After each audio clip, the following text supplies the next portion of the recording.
guys, what's up and welcome back to my channel and welcome to another episode of my 2017 beauty favorites. If you are new here, essentially I have broken down a really big long beauty favorites video down into separate product category videos so that you can choose what you do and do not want to watch. So today we are doing bronzers. These are all of my absolutely most loved and most used bronzers from 2017. There's more here than I thought that there was. And I mean, part of this series actually involves me going back through all of my videos throughout the year and, you know, seeing which products I've used the most in tutorials as well. There's quite a bit of research involved. If you haven't seen the other episodes yet, we've done most of the face products, we've done eyeshadows, we've done a bunch of stuff. I will link all of those episodes down below. But yes, let's jump into the best bronzers. Okay, first up I've got this guy from Sleek. Now this is technically a contour palette, but it's got the most amazing bronzer in it and I use it all the time. This is the Face Form contouring and, oh, they call it a blush palette. Honey, there ain't no blush in this, in the color medium. You guys have heard me talk about this on my channel so many times. It's a little palette that's got a bronzer, a highlighter, and technically a contour color. I use both this shade and this shade as bronzers. They're beautiful, they're very affordable, super pigmented. Sleep is actually a line of makeup products that were developed for women of color, so the pigmentation of these are always absolutely divine because they are made to show up on deeper skin tones. Really nice stuff, and I mean, they're affordable drugstore products, but even if they weren't, I mean, I would spend a lot of money on this. The quality is that good. I'm gonna have to have breaks through this video because it's so hot. Like, my hair's literally going curly. Oh, shit. I've got another drugstore bronzer here. This is the L'Oreal Glam Bronze. It's basically L'Oreal's big, huge bronzer. I feel like it's got different names in different countries, so I'm sorry if this is not what it's called where you are, but this is what it's called in Australia. It's basically a big-ass bronzer, really pigmented, really buttery, really easy to blend, and it lasts all day on the skin. I really like this stuff. Obviously, you get heaps in the pan. It's going to last you a long time, and it's affordable. Really nice formula from L'Oreal. Really nice. And it's funny, when you first get it, it's got this beautiful wave pattern on it. I've been using this one. This is a new one, but I have been using this one for a long time already.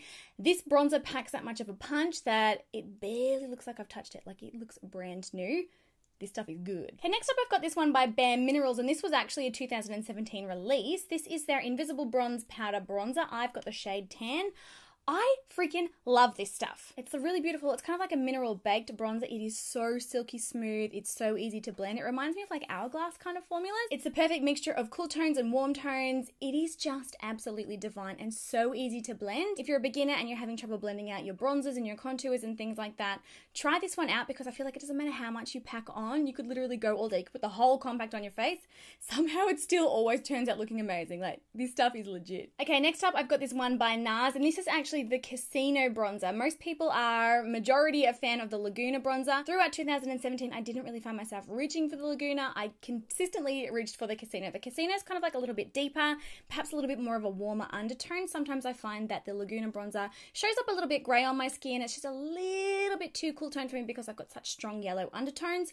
But bear in mind, both of these formulas are the same. They are both buttery, creamy, easy to blend, really well pigmented, and they last all day, even on oily skin types. When your face is melting off, your bronzer's going to stay put. I love these. I've been using them for years. I use them in my professional kit. They are just so good and worth the money. And I mean, like, I go through them like there's no tomorrow. This is probably maybe the second one of these that I've used this year, so perhaps not that fast, but I always hit pan on them, always. Another well-loved favorite, the Benefit Hoola Bronzer. Again, this is a bronzer that I've been loving and using for years. This is a really nice, beautiful, flattering bronzer, very easy to work with. It blends out perfectly without getting choppy and cakey. It looks gorgeous on every skin tone. They did bring out a Hoola Light, so if you are particularly pale, there is a lighter version of this for you. Obviously, I couldn't get away with a lighter version, so the original Hoola is just everything. This is actually a brand new of this one because I just used up my other one. This bronzer is ridiculously popular for a reason. It deserves its status. It is so good, so beautiful, so velvety. You will love it. Next up, I've got the Too Faced Chocolate Soleil Bronzer. These also come in a bunch of different shades. I have got the Dark Chocolate Soleil. These 100% smell like chocolate and it is freaking amazing. It is like you are rubbing a chocolate bar on your face. I kid you not, it is... I would, even if it was the worst bronzer in the world, I feel like I would buy it just for the scent, just to experience it. I'm a chocoholic though. Hi, my name's Nikkiah and I'm addicted to chocolate. The pigmentation on these is stunning. They are blendable, they are creamy, they are really finely milled so they don't show up texture on the skin. They're easy to work with, they're pigmented, they are just freaking amazing. I'm a little bit sad, but can you see the nail gouges in this? Go back and have a look at the thumbnail for this video. Yeah, I ruined this bad boy today. It's okay, because I'm going to power through this in the next couple of months. I know it.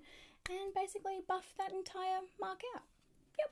Okay, next up I've got this one by MAC, and unfortunately this one was limited edition, but each of these shades are available individually from MAC. These are their mineralized skin finishes in the natural finish, and these are just some of the bronze shades that they offer. I really love Give Me Sun. It's a beautiful warm, it's like neutral warm tone. It looks very warm in the pan, but then once it's on the skin, it does sort of pale down to like a really nice neutral brown. Gorgeous, gorgeous formula for bronzing, gorgeous formula for contouring. Much like that Bare Minerals one that I mentioned earlier, you can pack this stuff on, pile it up, pile it up, pile it up. It doesn't get like muddy, it doesn't get patchy, it doesn't look like you've applied too much.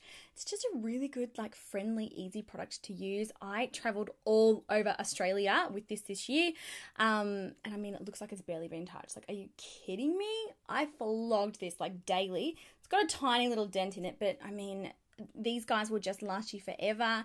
And if something, I mean, you know, obviously MAC is pricier, but if it's going to actually last you a really, really, really long time, it's worth the money. Next up, I really wanted to mention this Fenty Beauty contour stick. This is one of her match sticks in the color Mocha. This was obviously a release. Fenty Beauty was launched this year. This has been my favorite cream contour from 2017, and that says a lot because this came out like mid-year. So the first 6 months, I forgot about all the cream contours that I was obsessed with and fell in love with this one. Now, I will say it is a little bit tricky to blend. I think that it's best to use this with either a damp beauty blender sponge, or I really, really, really love using this with that Clarisonic makeup brush head. It just blends it out seamlessly. But this is the one cream contour that I swear I could like sweat my entire face off. I could go swimming. I could run through the Sahara Desert and be sweating balls. Doesn't come off. Like, somehow this stuff stays put. This is just one of the most amazing cream contours for oily skin. A lot of cream contours, as you can imagine, just they just don't work. They just basically get greasy and they just melt off the face. This sucker though, not going anywhere. It is quite a dry formula, and I think that that's why it does work so well for oilier skin types. But in saying that, being a dry formula, it kind of requires a little bit more finessing when blending it out. Just, you know, blend it a couple more times than you perhaps might a regular cream contour and you'll be fine. But honestly, the color of this, the texture, the wear time, it's everything. And then lastly, I've got this big guy from Marc Jacobs. This is the Marc Jacobs Omega Bronze in the color Tantastic. Actually, this year was the first time I ever tested a Marc Jacobs bronzer. I feel like this year was the first time I ever tested Marc Jacobs makeup at all, except for maybe a foundation. Oh my gosh, this is expensive, not gonna lie, but literally worth every single cent. This is one of the most amazing bronzers. It is beautiful and soft on the skin, very easy to apply. It doesn't really matter what brush you use, you know, it's always going to blend out like seamlessly and look beautiful. It really lifts and contours the face without being muddy or too warm, but you can also wear it as a bronzer. Like, it's the ultimate multitasker. It comes in this huge freaking thing. Like, how much product do you get in here? 25 grams of product in comparison to 8 grams in the Hoola bronzer, so you do get quite a bit of product in here. I just love this stuff. It always looks good. It looks good when your skin's being gross and cakey. It looks good when you've got weird dry patches happening. I haven't been able to get it to fail yet. Like, could not fault this whatsoever. The only thing I will say is I probably would prefer it wasn't in white packaging. This one in particular was a limited edition one. I think that was it the summer collection from Marc Jacobs, maybe? Yeah, I think normally they come in like a black thing, but basically it gets filthy just because it's white. But honestly, this bronzer will change your life. Save up the money. I promise you it's worth it. And it's going to last you ages because it's so big. It's really good. Okay, that's it, guys. I am so sweaty. It's nearly 40 degrees Celsius here in Australia today. And like, you're probably not going to be able to tell on camera, but my hair is wet. Like, down the back there, my hair is wet. And let me tell you, naturally my hair is like so frizzy and insane. You can see the frizz coming up. It's fine. You know what? Let's just go with it. Let's just make it worse. I can't deal with it hanging on my back anymore. I just can't. Enough is enough. I love you guys so much. I hope that you really enjoyed today's video. Please let me know in the comments down below what your favorite bronzer has been. I would love to know. You know, I always need an excuse to buy more makeup, right? I need it. You need to tell me what's good so I can go and spend money. I love you all so much. I'm so happy to hear that you are enjoying the Beauty Favorites series. I'm having so much fun filming it, and I'm excited for tomorrow's video. So yes, I will talk to you then. Bye.